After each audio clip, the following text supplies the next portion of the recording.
হকের উপর চলতে গিয়ে অথবা প্রাকৃতিক দুর্যোগের সম্মুখীন হয়ে যেই মানুষটা বিপদগ্রস্ত হয়, আল্লাহর নবী তার সাহায্যে এগিয়ে যেতেন।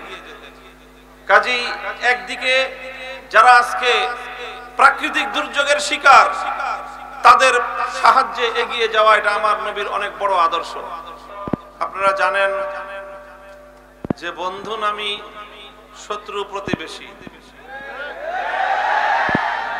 ভারতের যে দীর্ঘ শোষণ, দীর্ঘ বৈষম্য, বাংলাদেশের মাটি এবং মানুষের প্রতি তাদের বিমাতা সুলভ বৈরী আচরণের সর্বশেষ শিকার আমরা এখন আমাদের বাংলাদেশের দক্ষিণ পূর্বাঞ্চল বৃহত্তর নোয়াখালী জেলার, বৃহত্তর নোয়াখালী অঞ্চলের অনেকগুলো জেলা এবং তার পার্শ্ববর্তী অঞ্চল সমূহ মারাত্মকভাবে প্লাবিত। হঠাৎ জলোচ্ছ্বাসের মতো ধেয়ে আসা পানিতে মানুষের বাড়িঘর তো ভেসে গেছেই, মানুষের গবাদি পশু সহ নিত্য প্রয়োজনীয় অনেক দ্রব্যাদি তারা উদ্ধার করার সময়টুকু পর্যন্ত পায়নি। এমনকি বহু মানুষ, বৃদ্ধ এবং শিশুরা, নারী, অন্তঃসত্ত্বা নারীরা সহ অনেকে এই পানিতে তাদের প্রাণ হারিয়েছে। আল্লাহ রাব্বুল আলামিন তাদের শাহাদাতকে কবুল করেন। পানিবন্দী এই বিপুল পরিমাণ মানুষের সাহায্যার্থে বাংলাদেশের মানুষ জেগে উঠেছে। ভারত তার, আমি তো বলবো আজ্ঞাবাহী দাসী, বাংলাদেশের মানুষ যাকে এখান থেকে উৎখাত করে দিয়েছে এবং পালানোর জন্য পর্যন্ত এই দেশের 1 ইঞ্চি মাটিকে ব্যবহার করার সুযোগ দেয় নাই। আকাশে উড়াল দিয়ে নরেন্দ্র মোদীর কোলে গিয়ে পড়েছে। এরপরে মোদী এবং তার সরকার মনে হয় এই কারণে ক্ষিপ্ত হয়ে বাংলাদেশের মানুষের কাছ থেকে প্রতিশোধ নেওয়ার জন্য পাগল প্রায় হয়ে গেছে। একতরফা ভাবে কোনো ধরনের আগাম সতর্কীকরণ ছাড়াই তারা নদীগুলোর মুখের বাঁধ খুলে দিয়ে বাংলাদেশের মানুষকে পানিতে ডুবিয়ে মারার চক্রান্ত করেছিল। মনে করেছিল এতে বাংলাদেশের মানুষ, এদেশের মুসলমান এবং এদেশের অন্যান্য ধর্মাবলম্বী মানুষের মধ্যে বিভেদ তৈরি হবে এবং মানুষ চুপসে যাবে। কিন্তু ঘটনা ঘটেছে উল্টো।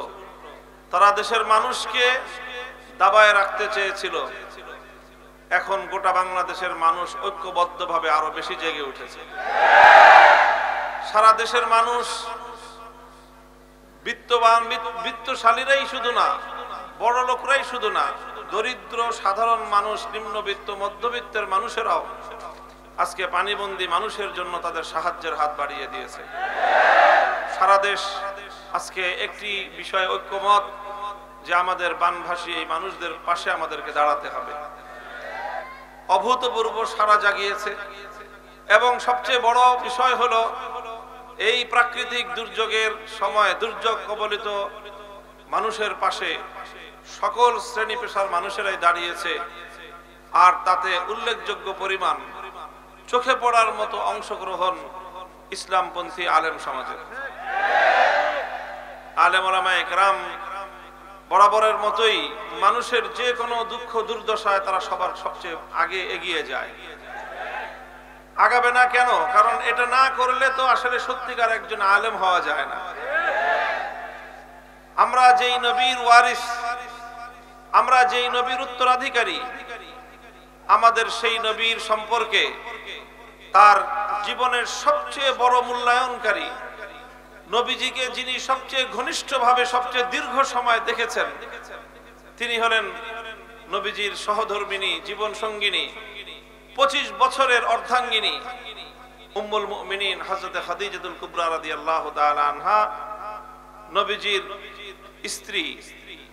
তিনি আল্লাহর নবীর নবুয়ত প্রাপ্তির সময়ে আল্লাহর নবী সম্পর্কে, তার ক্যারেক্টার সম্পর্কে, তার চারিত্রিক বৈশিষ্ট্য সম্পর্কে কয়েকটি মন্তব্য করেছিলেন। বুখারী শরীফ সহ সমস্ত হাদিসের কিতাবগুলোর পাতায় স্বর্ণাক্ষরে আজও সেই কথাগুলি লিপিবদ্ধ রয়েছে। তিনি বলেছিলেন, ইন্নাকা লা তাসিলুর রাহিম ওয়া তাকসিবুল মা'দুম ওয়া তাহমিলুল কাল ওয়া তুঈনু আলা নওয়াইবিল হাক্কি ওয়াল্লাহু লা ইউখজিকা আল্লাহু আবাদা। হযরত খাদিজা রাদিয়াল্লাহু তাআলা আনহা বলেছিলেন, আল্লাহ আপনাকে অপদস্থ করবেন না। এমনটা হতেই পারে না যে আল্লাহ আপনাকে নবুয়তের এই মহান দায়িত্ব প্রদান করবেন আর এই দায়িত্ব পালনে আল্লাহ আপনাকে সহযোগিতা করবেন না, এটা হতেই পারে না। কেন করবেন আল্লাহ পাক? অথচ আপনার মধ্যে যেই গুণাবলী রয়েছে সেই গুণাবলী তো আল্লাহর অত্যন্ত পছন্দনীয়। আপনি আত্মীয়তার বন্ধনকে রক্ষা করেন, ওয়া তাকসিবুল মা'দুম, আপনি উপার্জন করেন, যা উপার্জন করেন সেটা শুধুমাত্র নিজের আর নিজের পরিবারের জন্যই উপার্জন করেন না, বরং আপনার উপার্জনের অন্যতম একটা লক্ষ্য এবং উদ্দেশ্য থাকে নিঃস্ব এবং অসহায় মানুষদের সেবা করা। খুব বড় কথা। আমরা সাধারণত উপার্জন করি কেন? নিজে খেয়ে পরে বাঁচবো, আর যারা এর চেয়েও বেশি ভালো তারা চিন্তা করে যে আমি খাবো, আমি ভালো থাকবো, আমার পরে আমার সন্তানরা ভালো থাকবে। এই জন্য আমরা উপার্জন করি, এই জন্য আমরা চাকরি বাকরি করি, ব্যবসা বাণিজ্য করি, ক্ষেত খামার করি। কেন? যে সম্পদ হবে, এই সম্পদ আমি ভোগ করব আর আমার পরে আমার সন্তানরা ভোগ করবে, আমার ওয়ারিসরা ভোগ করবে। কিন্তু আল্লাহর নবী উপার্জন কেন করতেন? শুধু নিজে ভোগ করবেন, নিজের পরিবার ভোগ করবে, নিজের সন্তানরা ভোগ করবে এই জন্য না। আল্লাহর নবীর উপার্জন করার, সম্পদ উপার্জন করার, যাই উপার্জন করতেন তার অন্যতম একটা উদ্দেশ্য থাকতো যে আমার এই সম্পদের দ্বারা নিঃস্ব অসহায় মানুষ প্রতিপালিত হবে। তাহমিলুল তাকসিবুল মা'দুম ওয়া তাহমিলুল কাল্লা। হযরত খাদিজা তৃতীয় বৈশিষ্ট্য বললেন আমার নবী সম্পর্কে যে আপনি বোঝা বহন করতে অক্ষম যে মানুষ, আপনি তার বোঝা নিজের কাঁধে তুলে নেন। ওয়া তুঈনু আলা নওয়াইবিল হাক্কি।